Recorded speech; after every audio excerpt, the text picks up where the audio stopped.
ರಾಜ್ಯದಲ್ಲಿ ಇನ್ಮುಂದೆ 5 ಅಲ್ಲ 4 ಗ್ಯಾರಂಟಿಗಳು. ಯುವಕರಿಗೆ ಇನ್ಮುಂದೆ ಗೋತಾ ಗ್ಯಾರಂಟಿ. ಯುವ ನಿಧಿ ವಿಚಾರಕ್ಕೆ ಸಂಬಂಧಪಟ್ಟಂತೆ ಯುವ ನಿಧಿಗೆ 1 ಪೈಸೆಯೂ ಬಿಚ್ಚದ ಸಿದ್ದರಾಮಯ್ಯ. ಯುವ ನಿಧಿ ಯೋಜನೆ ವಾಪಸ್ ಪಡೀತಾ ಸರ್ಕಾರ. ಹಾಗಾದ್ರೆ ಯುವ ನಿಧಿಗೆ ಬಜೆಟ್ನಲ್ಲಿ 1 ರೂಪಾಯಿ ಅನುದಾನವೂ ಇಲ್ಲ. ಗ್ಯಾರಂಟಿ ನಂಬಿ ವೋಟ್ ಹಾಕಿದ ಯುವ ಜನತೆಗೆ ಚಿಪ್ಪು ಸಿಕ್ತೀಗ.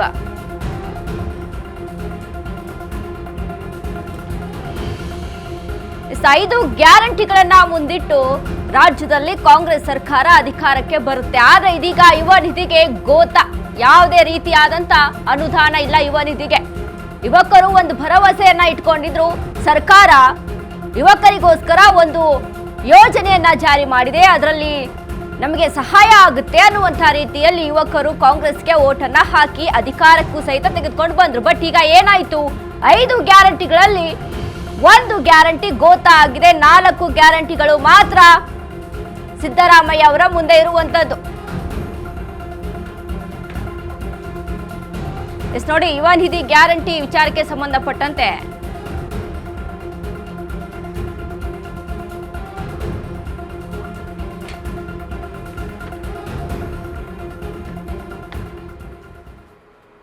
ನೋಡಿ, ಯುವಕರು ಸಾಕಷ್ಟು ನಿರೀಕ್ಷೆಯನ್ನ ಇಟ್ಕೊಂಡಿದ್ರು. ಅಂದ್ರೆ ಯುವ ನಿಧಿಯ ವಿಚಾರಕ್ಕೆ ಸಂಬಂಧಪಟ್ಟಂತೆ ಇಂದಲ್ಲ ನಾಳೆ ಸರ್ಕಾರ ಇದಕ್ಕೆ ಒಂದು ಭರವಸೆಯನ್ನ ಕೊಡುತ್ತಪ್ಪ, ನಾವೇನ್ ಭರವಸೆಯನ್ನ ಇಟ್ಕೊಂಡಿದ್ವಿ ಅದಕ್ಕೆ ತಕ್ಕಂತ ಒಂದು ನಿರೀಕ್ಷೆಯನ್ನ ಹುಸಿ ಮಾಡೋದಿಲ್ಲ ಅಂತ. ಬಟ್ ಈಗ ಏನಾಯ್ತು? ಈ ಬಜೆಟ್ ನಲ್ಲೂ ಸಹಿತ 4 ಗ್ಯಾರಂಟಿಗಳ ಮೇಲೆ ಮಾತ್ರ ಕಾಂಗ್ರೆಸ್ ಅಲ್ಲಿ ಕಾನ್ಸಂಟ್ರೇಟ್ ಅನ್ನ ಮಾಡ್ತು. ಆದ್ರೆ ಯುವ ನಿಧಿಗೆ ಗೋತಾ ಆಗಿದೆ. ಸೊ ಈ ವಿಚಾರಕ್ಕೆ ಸಂಬಂಧಪಟ್ಟಂತೆ ಇದೀಗ ಬಜೆಟ್ ವಿಚಾರಕ್ಕೆ ಸಂಬಂಧಪಟ್ಟಂತೆ ಚರ್ಚೆಯನ್ನ ಮಾಡೋದಕ್ಕೆ ಚರ್ಚೆಯಲ್ಲಿ ಭಾಗಿಯಾಗಿದ್ದಾರೆ ಕಾಂಗ್ರೆಸ್ ವಕ್ತಾರರಾದಂಥ ಮಹತೇಶ್ ಬಾಗಲಕೋಟೆ. ಸರ್, ವೆಲ್ಕಮ್ ನಿಮಗೆ. ಇನ್ನು ಅದೇ ರೀತಿಯಾಗಿ ಬಿಜೆಪಿಯಿಂದ ಬಿಜೆಪಿ ವಕ್ತಾರರಾದಂಥ ದಿಲೀಪ್ ಕುಮಾರ್ ಅವರು ಭಾಗಿಯಾಗಿದ್ದಾರೆ. ಸರ್, ವೆಲ್ಕಮ್ ನಿಮಗೆ. ಇನ್ನು JDS ಇಂದ ನಾಗೇಂದ್ರ ಅವರು ಭಾಗಿಯಾಗಿದ್ದಾರೆ. ಸರ್, ನಿಮಗೂ ಕೂಡ ವೆಲ್ಕಮ್. ಇನ್ನು ಹಿರಿಯ ಹೈಕೋರ್ಟ್ ವಕೀಲರಾದಂಥ ಉಮೇಶ್ ಗೌಡ ಅವರು ಇದ್ದಾರೆ. ಸರ್, ನಿಮಗೂ ವೆಲ್ಕಮ್. ಎಸ್ ನೋಡಿ ಸರ್, ಮೊದಲಿಗೆ ನಾನು ಉಮೇಶ್ ಗೌಡ್ ಹತ್ರ ಮಾತಾಡ್ತೀನಿ. ಸರ್, ಯುವ ನಿಧಿ ವಿಚಾರಕ್ಕೆ ಸಂಬಂಧಪಟ್ಟಂತೆ 5 ಗ್ಯಾರಂಟಿಗಳನ್ನ ಇಟ್ಕೊಂಡು ಕಾಂಗ್ರೆಸ್ ಅಧಿಕಾರಕ್ಕೆ ಬರುತ್ತೆ. ಬಟ್ ಇಲ್ಲಿ ನಾವು ಹೇಳಿರುವಂಥ ಗ್ಯಾರಂಟಿಗಳನ್ನ ಪೂರೈಸಿದೀವಿ ಅನ್ನುವಂಥ ಮಾತು ಕಾಂಗ್ರೆಸ್ ಪದೇ ಪದೇ ಹೇಳ್ತಾ ಇತ್ತು. ಬಟ್ ಈಗ ಯುವ ನಿಧಿಗೆ ಗೋತಾ ಅನ್ನುವಂಥದ್ದು, ಅಂದರೆ ಯಾವುದೇ ರೀತಿಯಾದಂಥ ಅನುದಾನ ಕೊಟ್ಟಿಲ್ಲ. ಸೊ ಈ ವಿಚಾರದ ಬಗ್ಗೆ ಯಾವ ರೀತಿಯಾದಂಥ ಒಂದು ನಿರ್ಣಯವನ್ನು ತೆಗೆದುಕೊಳ್ಬೇಕು ಅಂತ ನೋಡಿ. ಈ ಸರ್ಕಾರ ಸಾಲ ಸರ್ಕಾರ ಅಂತೇಳಿ ಪ್ರಾರಂಭದಿಂದ ಹೇಳ್ಕೊಂಬಂದಿದ್ವಿ. ಬಟ್ ಇದೊಂದು ಕೊಟ್ಟ ಮಾತಿಗೆ ತಪ್ಪಿದ ಸರ್ಕಾರ ಅಂತೇಳಿ ಯುವಕ ಸಮುದಾಯದಲ್ಲಿ ಭಾರಿ ಚರ್ಚೆಗೆ ಈಡಾಗುತ್ತೆ. ಏಕೆಂದರೆ ಇವರು ಪ್ರಾರಂಭದಲ್ಲಿ ಅಧಿಕಾರಕ್ಕೆ ಬರುವಂಥ ಸಂದರ್ಭದಲ್ಲಿ ಈ ಕಾಂಗ್ರೆಸ್ ಸರ್ಕಾರ ತನ್ನ ಪ್ರಣಾಳಿಕೆಯಲ್ಲಿ ಘೋಷಿಸಿದೆ ಅನ್ನೋದು ಯುವ ನಿಧಿ ಯುವಕರಿಗೆ, ಏನು ನಿರುದ್ಯೋಗ ಯುವಕರಿಗೆ ಒಂದು ಮಾಸಿಕ ಒಂದಷ್ಟು ಅಮೌಂಟ್ ಕೊಡ್ತೀವಿ ಅಂತ ಹೇಳಿ ಮಾಡಿದ್ರು, ನಂಬಿಸಿದ್ರು. ಅದರಂತೆ ಅಧಿಕಾರಕ್ಕೂ ಸಹ ಬಂದರು. ಈಗ ಇವರು ಸರ್ಕಾರದಲ್ಲಿ ಈಗ ಸಾಲದ ಸರ್ಕಾರ ಆಗಿರೋದ್ರಿಂದ ಬಜೆಟಲ್ಲಿ ಇವರು ಅದನ್ನು ಮಂಡನೆ ಮಾಡೋಕ್ಕೆ ಆಯ್ತಾ ಇಲ್ಲ. ಅದು ಈ ಸಾಲಿನಲ್ಲಿ ಅದನ್ನು ವಿತ್ಡ್ರಾ ಮಾಡ್ತಾ ಇದ್ದಾರೆ ಅಂತಂದರೆ ಇವರಿಗೆ ಆ ಉದ್ದೇಶ ಇಲ್ಲ, ಈಡೇರಿಸೋಂಥ ಉದ್ದೇಶ ಇಲ್ಲ. ಅವರು ಕೇವಲ ನಾವು ಉದ್ಯೋಗವನ್ನು ಕೊಡ್ತಾಯಿದ್ದೀವಿ, ಈಗ 54,000 ಏನೋ ಉದ್ಯೋಗ ತುಂಬ್ತಾ ಇದ್ದೀವಿ ಅಂತ ಹೇಳ್ತಾ ಇದ್ದಾರೆ. 2,84,881 ಹುದ್ದೆಗಳು ಖಾಲಿ ಇದ್ದಾವೆ. ಇದು ನಿಜವಾಗ್ಲೂ ಯುವಕ ಸಮುದಾಯಕ್ಕೆ ಮಾಡಿದಂಥ ಮೋಸ ಕಾಂಗ್ರೆಸ್ ಮಾತಿಗೆ ತಪ್ಪಿದಂಥ ಸರ್ಕಾರ ಅಂತೇಳಿ ನಾವಾದರೂ ಭಾವಿಸ್ಬೇಕಾಗುತ್ತೆ. ಜೊತೆಗೆ ಅದೊಂದೇ ಅಲ್ಲ, ಇನ್ನು ಉಳಿದಂತೆ ನೀವು ಯೋಜನೆಗಳನ್ನ ನೋಡಿದ್ದೀರಿ, ಏನು ಅದನ್ನ ಅವ್ರ ಬೆನ್ನು ಅವರೇ ತಟ್ಕೋಬೇಕು ಅಂತ ಹೊಸ ಯೋಜನೆಗಳೇನು ಕೊಟ್ಟಿಲ್ಲ. ಇವರು ಇರೋದನ್ನು ಮಾಡಿದ್ದಾರೆ. ಅದರೊಳಗಡೆ ಈಗ ನೋಡಿ, ಕಳೆದ ಬಜೆಟ್ನಲ್ಲಿ ಕೊಟ್ಟಂಥ ಅನೇಕ ವಿಚಾರಗಳಲ್ಲಿ ನೀರಾವರಿ ಆಗಿರ್ಬೋದು, ಕೃಷಿ ಆಗಿರ್ಬೋದು, ಅವು ಈಡೇರ್ಸೋಕ್ಕೆ ಆಗಿಲ್ಲ. ಯಾಕೆಂದರೆ ಹಣನ ಹೊಂದ್ಸೋಕ್ಕಾಗಿಲ್ಲ ಅವರು.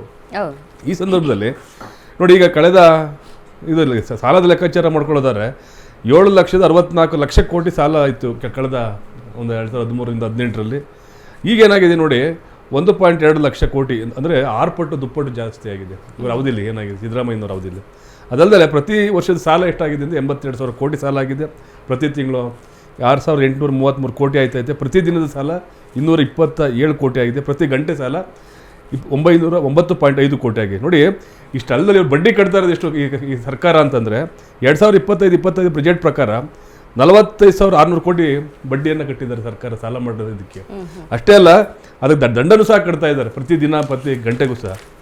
ಹಾಗಾಗಿ ಇವರು ಈಗ ಈ ಬಜೆಟ್ನಲ್ಲಿ ಈಗ ಯುವಕರಿಗೆ ಹಣವನ್ನೇ ಮೀಸಲಿಟ್ಟಿಲ್ಲ. ಈ ಥರ ಹೋದ್ರೆ ಈಗ ನಾಳೆ 6 ಗ್ಯಾರಂಟಿ ಕೊಡ್ತೀವಿ ಅಂದರು, 7 ಕೊಡ್ತೀವಿ ಅಂತಂದ್ರೆ, ಭೂಮಿ ಗ್ಯಾರಂಟಿ ಕೊಡ್ತೀವಿ ಅಂದ್ರೆ ಉಪಮುಖ್ಯಮಂತ್ರಿ ಸಿದ್ದರಾಮಯ್ಯ ಎಲ್ಲಿ ಕೊಡ್ತಾರೆ? ಈಗ ಇರೋ ಗ್ಯಾರಂಟಿನ ಕಿತ್ಕೊಂಡಿದ್ದಾರೆ. ಅದಲ್ಲದೆ ಸುಮಾರು 1,26,00,000 ಮಹಿಳೆಯರಿಗೆ ಕಳೆದ 33 ತಿಂಗಳ ಅವಧಿಯಲ್ಲಿ ಇವರೇನು ಕೊಡಬೇಕಾಗಿತ್ತು ಗೃಹಲಕ್ಷ್ಮಿ ಹಣವನ್ನು ಕೇವಲ 23 ತಿಂಗಳು ಕೊಟ್ಟಿದ್ದಾರೆ. ಇದು ಮಹಿಳೆಯರಿಗೂ ಸಹ ಮೋಸ ಮಾಡಿದ್ದಾರೆ. ಹೀಗಾಗಿ ಇವರು ಕೊಟ್ಟ ಮಾತಿಗೆ ತಪ್ಪಿ ಸರ್ಕಾರ ಅಂತೇಳಿ ಯುವ ಸಮುದಾಯ ಭಾವಿಸ್ತದೆ. ಎಸ್ ಸರ್, ಮಹಾಂತೇಶ್ ಸರ್, ಈಗ ಯುವಕರಿಗೆ ಒಂದು ಉದ್ಯೋಗದ ಖಾತ್ರಿ ಇದೆ ಅನ್ನುವಂಥ ವಿಚಾರಕ್ಕೆ ಸಂಬಂಧಪಟ್ಟಂತೆ ಅಲ್ಲೂ ಕೂಡ ಯುವಕರಿಗೆ ಮೋಸ ಆಯಿತು. ಬಟ್ ಇಲ್ಲಿ ಯುವ ನಿಧಿಯನ್ನ ಯುವಕರಿಗೋಸ್ಕರ ಕೊಡ್ತಾ ಇದ್ದೀವಿ ಅಂತ ಅಂದ್ರು, ಅಲ್ಲೂ ಒಂದು ರೀತಿಯಾಗಿ ಮೋಸ ಆಯಿತು ಯುವಕರಿಗೆ ಅಂತ. ನೋಡಿ ಮೇಡಮ್, ಯುವಕರಿಗೆ ಮೋಸ ಆಗಿದೆ ಅನ್ನೋ ಪ್ರಶ್ನೆ ಇಲ್ಲ. ಇಡೀ ರಾಜ್ಯದಲ್ಲಿ 10 ವರ್ಷಗಳ ಕಾಲದಿಂದ ನೇಮಕಾತಿ ಇರಲಿಲ್ಲ. ಈ ಹಿಂದಿನ BJP ಸರ್ಕಾರದ ಅವಧಿಯಲ್ಲಿ ಇವರು ಎಷ್ಟು ನೇಮಕಾತಿ ಮಾಡಿದ್ರೆ ಹೇಳಿ. ಕೇಂದ್ರ ಸರ್ಕಾರದವ್ರು ನೇಮಕಾತಿ ಮಾಡ್ಕೋತೀವಿ ಅಂದ್ರೆ ಅವ್ರು ಎಷ್ಟು ನೇಮಕಾತಿ ಮಾಡಿದ್ರೆ ಹೇಳಿ. ಆದರೆ ನಾವೀಗ 56,482 ನೇಮಕಾತಿಗೆ ಅಧಿಸೂಚನೆಯನ್ನು ಸಹ ಹೊರಡಿಸಿದ್ದೇವೆ. 10 ವರ್ಷಗಳಲ್ಲಿ ನೇಮಕಾತಿ ಮಾಡದೇ ಇರೋರು ಯಾರು ಗೊತ್ತಿದೆಯಲ್ಲ, ಅದನ್ಯಾಕೆ ಹೇಳವಲ್ರಿ ನೀವು?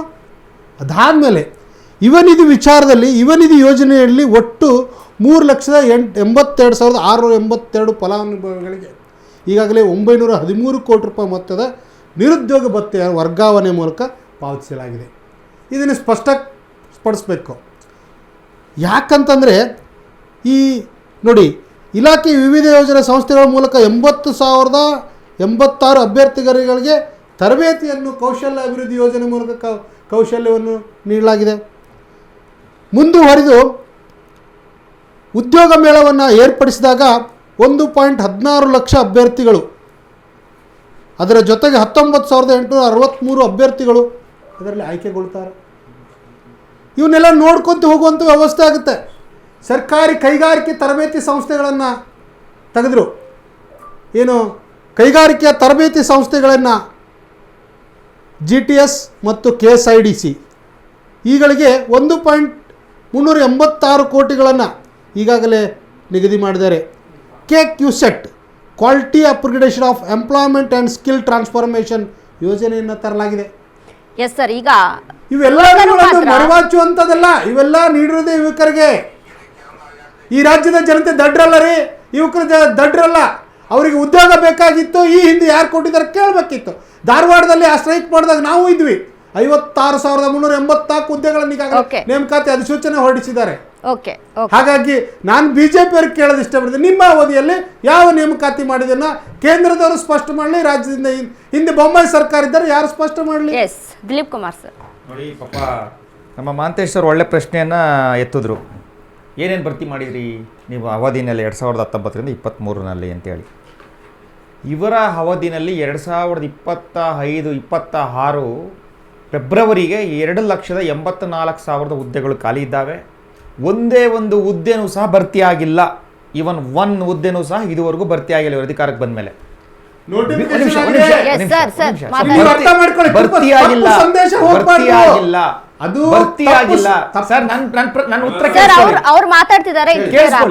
ಭರ್ತಿ ಆಗಿಲ್ಲ ಅಂತ ಹೇಳ್ತಾ ಇದ್ದೀನಿ. ನೋಟಿಫಿಕೇಶನ್ ಆಗಿದೆ, ಮತ್ತೊಂದಾಗಿದೆ. ನೋಟಿಫಿಕೇಶನ್ಗೆ ದೊಡ್ಡ ಹೋರಾಟ ನಡೀತಾ ಇದೆ, ಒಳ ಮೀಸಲಾತಿ ಹೋರಾಟ ನಡೀತಾ ಇದೆ. ನಿಮ್ ಕೋರ್ಟ್ಗೆ ಹೋಗ್ತಾರೆ, ಅವೆಲ್ಲ ಹಾಕ್ತಾರೆ, ಅದೆಲ್ಲ ಸೆಕೆಂಡ್ರಿ. ಹೇಳ್ಬಿಡ್ತೀನಿ, ಅದು ಹೇಳ್ಬಿಟ್ಟು ಹೊಟ್ಟೋಗ್ಬಿಡ್ತೀನಿ. ಅವ್ರು ಪ್ರಶ್ನೆ ಕೇಳಿದ್ದಾರೆ. 2,84,000 ಖಾಲಿ ಇದೆ. ಇದೇ ಬೊಮ್ಮಾಯಿಯವರು ಅಧಿಕಾರ ಇದ್ದಾಗ 64,000 ಉದ್ಯೋಗ ಭರ್ತಿಯಾಗಿತ್ತು. ಯಾಕೆ ಇವರು ಇದುವರೆಗೂ ಸಹ ಒಂದನ್ನು ಭರ್ತಿ ಮಾಡಿಲ್ಲ? ಈಗ 55,000 ಭರ್ತಿ ಮಾಡಿದ್ದೀವಿ ಅಂತ ಹೇಳಿದ್ದಾರೆ. ಒಳ ಮೀಸಲಾತಿ ಜಾರಿಗೊಳಿಸ್ತೀವಿ ಅಂತ ಹೇಳಿ ಭರವಸೆ ಕೊಟ್ಟರು. ಒಳ ಮೀಸಲಾತಿ ಜಾರಿ ಆಗಿಲ್ಲ. ಒಳ ಮೀಸಲಾತಿ ಜಾರಿ ಆಗಲಿಲ್ಲ ಅಂತಂದರೆ ಯಾವುದೇ ಕಾರಣಕ್ಕೂ ಭರ್ತಿ ಮಾಡೋಕ್ಕೆ ಬಿಡಲ್ಲ ಅಂತೇಳಿ ಆ ಸಮುದಾಯ ದೊಡ್ಡ ಹೋರಾಟ ಮಾಡ್ತಾ ಇದೆ. ಆ ಜನರಿಗೆ ಟೋಪಿ ಹಾಕಬೇಕು ಅಂತ ಹೊಟ್ಟಿದೆ ಈ ಸರ್ಕಾರ. ನೋಟಿಫಿಕೇಶನು ಮಾಡಿಬಿಟ್ಟಿದ್ದಾರೆ. ಈಗ ನೋಟಿಫಿಕೇಶನ್ ಮಾಡಾದ್ಮೇಲೆ ಒಳ ಮೀಸಲಾತಿ ಜಾರಿ ಮಾಡ್ತಾರಾ ಇಲ್ಲ ಆ ಸಮುದಾಯಗಳಿಗೆ ಮೋಸ ಮಾಡ್ತಾರೆ ಅಂತ ಹೇಳಿ